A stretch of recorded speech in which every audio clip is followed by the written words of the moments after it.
So we've made the selection. We have the selection here. It's not particularly a good one. I think that we would um, ideally do a little bit of cleaning up on that. But for the technique that I really want to show you right now, it doesn't really matter. What I'm going to do is I've got a folder over here, and in that folder I have some images. And if it decides to wake up, I've got the beach ball of death spinning around here.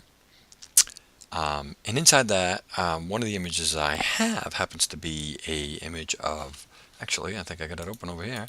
I do. It's this image of this carpeting, I think is what it was. I found it in a mall, and I just took a photo of it to grab some texture. So I'm going to select it all.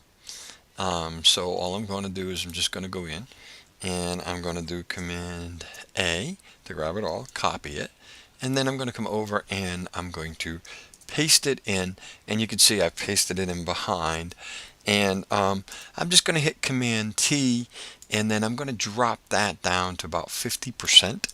So I'm actually going to do it that way, and I'm going to put its position up in 0. Actually, I guess I don't want 0 because I want it from that point.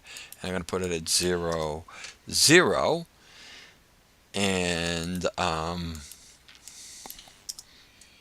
we go. And now it's up in the corner. So I'm going to actually push it around, maybe like there. I don't know. I kind of like that kind of weird, funny, kind of fuzzy thing there. So I'm going to leave that in there.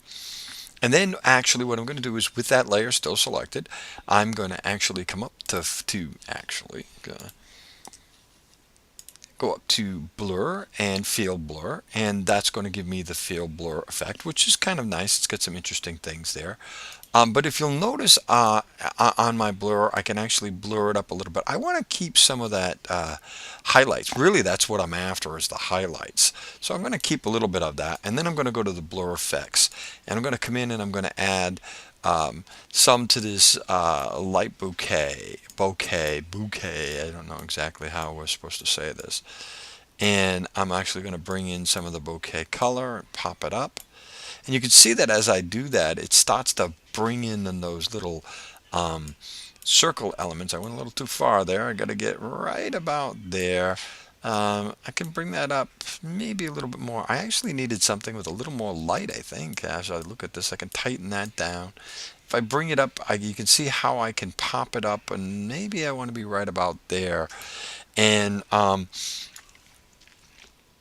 bring that up a little bit more, find the point that I want, and bang, I've got a bokeh. So, and it looks interesting. But the truth of the matter is I can actually come in, and again, going to those photos, I can pick a photo of something in here, like this might be, I'm a little concerned, but this might be good. So I'm going to actually open this with Photoshop, maybe. All right, open with Photoshop CS6, and I'm staying with CS6 because that's what we're working with, and I'm going to apply the blur. Sorry, I didn't finish that, and bang, I got that look. So now I've opened up that other image here, and I'm going to come in and select all, copy that, and then come back over here and paste it in this area. I got to do the same thing. I want to resize that image, so Command T. And I think what I'm going to actually do is I'm going to bring that down to, I think, 25%. And I'm going to scale it both ways, 25%. And then I'm going to actually put that at the 0% mark. And put the Y at the 0 pixel mark. That way I can see it. Now I can bring it up just a little bit to get it up. That's an interesting effect for me. I'm going to hit enter to place it, and you can see I've got some highlights and lowlights, and that actually might be a better bokeh for me. So go up to the blur filter, I go to field blur. I want to add some blur in there. I want to kind of pick my blur. I'm not sure where I want to go. I think I want to have some of those highlights in there, so I'm going to stay around 23. I want to bring up that light bokeh, and bang, there you go. Now you can see that he looks like he's under the Saturday Night Light, and it's because of the highlight and low light in there. I can bring this in tighter or bring it out less, so I can get more of an effect, or bring it in like so. And that's really kind of the look I was looking for. Voila. and I've got an image with a bokeh effect. I just click OK, and bang, there's my layers. I can change it. Now the other thing that I can do is I could come in and I could add a color overlay on that. And so now I can come in and add that color overlay, drop the color down.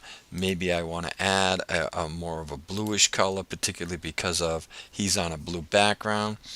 Probably want to come in more like that, and bang, I've got a nice image, real fast, real easy.